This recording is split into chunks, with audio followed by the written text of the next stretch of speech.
Bismillahirrahmanirrahim. Assalamualaikum warahmatullahi wabarakatuh. Apa khabar semuanya? Kita berjumpa lagi dalam kelas Pendidikan Islam tingkatan 5 KSSM dalam bidang fiqh isu dalam perkahwinan. Dalam tajuk isu dalam perkahwinan ini ada banyak isu dan kita akan belajar satu persatu. Untuk siri kali ini kita bincangkan tajuk talak sahaja. Ya, iaitu tajuk talak dalam buku teks. Anda semua boleh rujuk pada muka surat 124. Di sini kita lihat kereta-kereta akhbar berkaitan dengan perceraian yang berlaku dalam negara kita. Trend bercerai selepas kahwin ini semua amat mendukacitakan ya.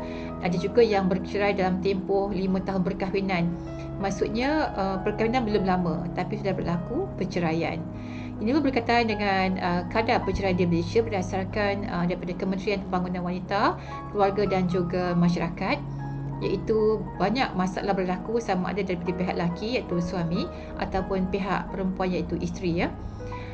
Tiada persefahaman, tak bertanggungjawab ya, suami curang, ada juga isteri curang, campur tangan pihak mertua. Jadi yang kebanyakannya iaitu tiada persefahaman.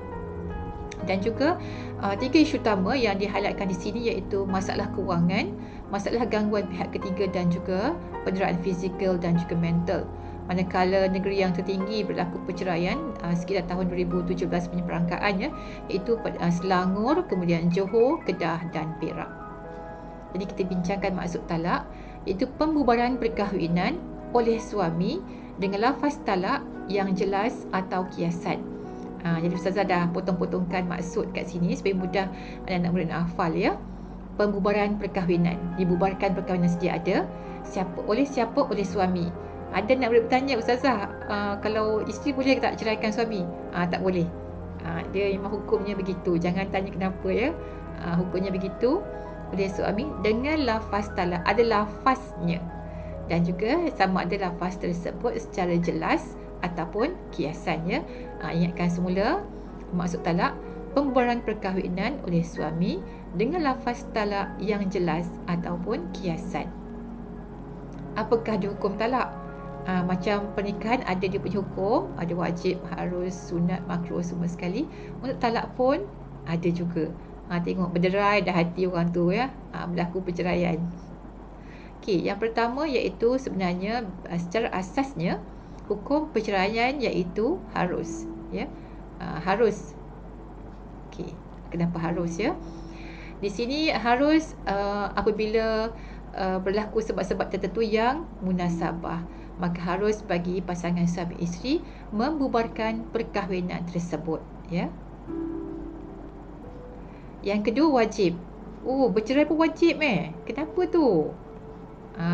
Apabila berlaku perbalahan antara suami isteri yang tidak dapat didamaikan lagi setelah melalui proses mahkamah. Jadi macam dah tak boleh berdamai, bimbang, ada masalah yang lebih mudarat lagi, maka wajiblah bagi pasangan tersebut bercerai. Tengoklah ni hati-hati ni semua dah kena balut dah ni Walaupun telah pun dibalut, nama lukanya masih ada. Masih lagi berdarah kembali. Jadi tak boleh nak buat apa dah. Maka kenalah bercerai ya. Okey. Kemudian sunat apabila isteri berakhlak buruk. Jadi berakhlak buruk kat sini jangan terus cerai. Maksudnya dinasihati terlebih dahulu, diberikan masa ya, diberikan tempoh, dinasihatkan dengan yang baik, dengan hikmah. Jadi dah nasihat, tak boleh nak baiki lagi, tak boleh kembali ke pekajalan, tak nak mendengar kata dan sebagainya, barulah bercerai ya. Maksudnya di sini ada dia punya cara-caranya ya. Kemudian makruh. Makruh perceraian apabila suami menceraikan isteri yang berkelakuan baik. Isteri dia baik, tak ada apa-apa pun, dia boleh ceraikan. Dibenci ya. Makruh bermaksud dibenci. Ataupun menceraikan isteri tanpa sebab. Masya Allah. Kenapa pula ni ceraikan isteri tanpa sebab kan ya? Allahu Akbar.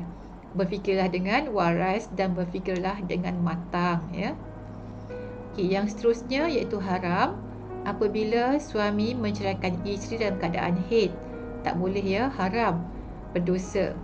Atau ketika suci tetapi telah disetubuhi tanpa diketahui hamil ataupun tidak. Mesti nak diketahui hamil atau tidak untuk memudahkannya mengetahui keturunannya bagaimana. Jadi perceraian secara ketika ini adalah haram, bermaksud berdosa bagi suami. Tetapi talak tersebut sah. Jadi kalau berlaku soalan dalam periksaan seperti ini, kita jawab sah tetapi haram. Sah tetapi haram bermaksud jatuh talak tapi berdosa. Suami dah dia berdosa lah sebab dia yang jatuhkan talak.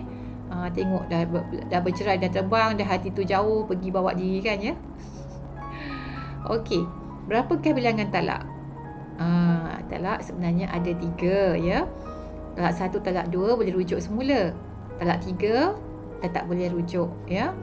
Jadi rujuk pun ada dia punya cara dia. Ini dalil ya menyatakan bahawa talak itu adalah 3. Yang 2 tu boleh rujuk.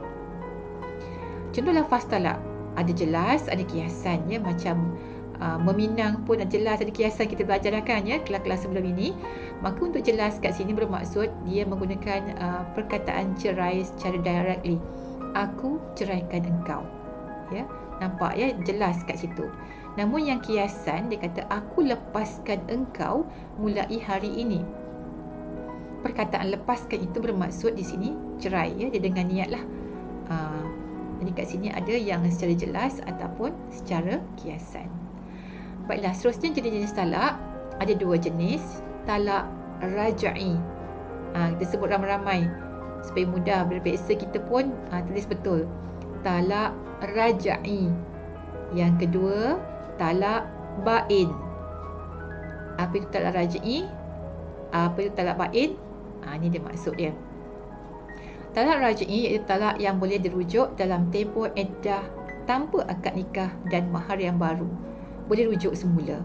Contoh, talak 1, talak 2. Boleh rujuk dalam tempoh iddah. Iddah tu apa? Bahasa Arab bermaksud tempoh. Kita belum belajar tapi untuk kelas ni kita kena tahu sikit lah ya. Iddah bermaksud tempoh larangan bagi berkahwin bagi isteri setelah berpisah dengan suami. Ketika dia berpisah dengan suami dia, tak boleh kahwin dengan lelaki lain dalam tempoh tersebut. Ya, contohnya katakan 3 bulan ya. Tempoh 3 bulan dia boleh rujuk semua dengan suami tadi, tapi tak boleh kahwin dengan orang lain ya. Jika dirujuk dalam tempoh tersebut, maka tak perlu lagi akad nikah baru dan mahar yang baru. Tapi kalau tamat tempoh iddah, contoh iddah 3 bulan, tapi dia rujuk semua selepas tahun berpisah, maka kena nikah semula ya, dan berikan mahar yang baru. Seterusnya talak bain. Talak yang tidak boleh dirujuk. Tak boleh rujuk ya. Contoh tadi sudah talak dah tamat tempoh iddah. Tamat tempoh iddah dah tak boleh rujuk kecuali dengan akad nikah dan mahar yang baru ya. Tempoh iddah 3 bulan, dia rujuk semula selepas 4 bulan contohnya.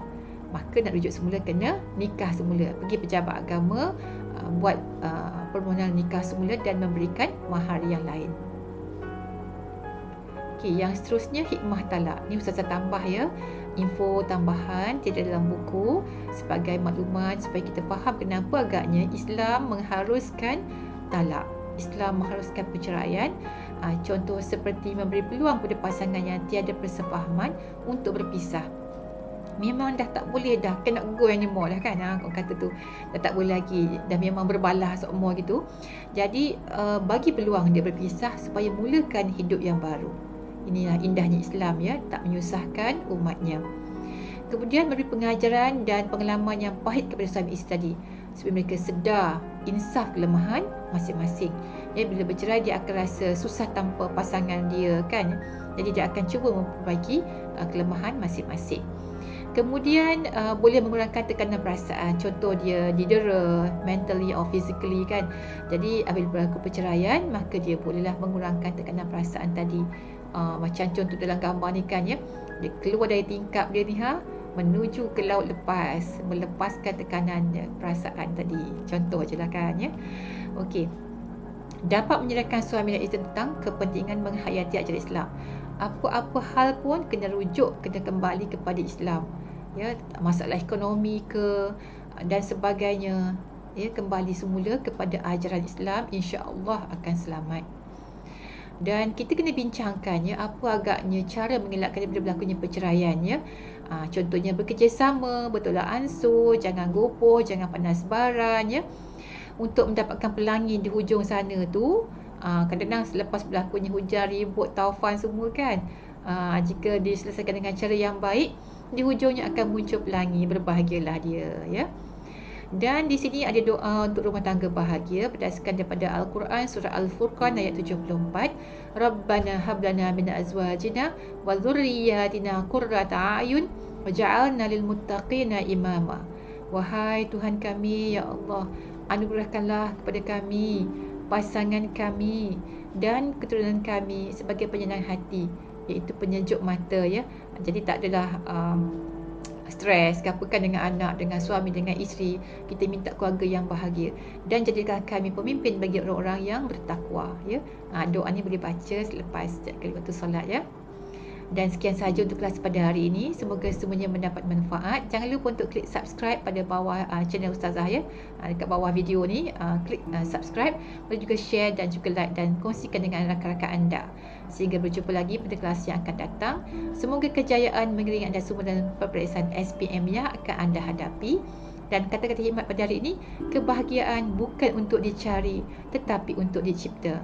Kita cari kebahagiaan takkan jumpa, tapi kita kena mencipta kebahagiaan itu. Sekian, Assalamualaikum warahmatullahi wabarakatuh.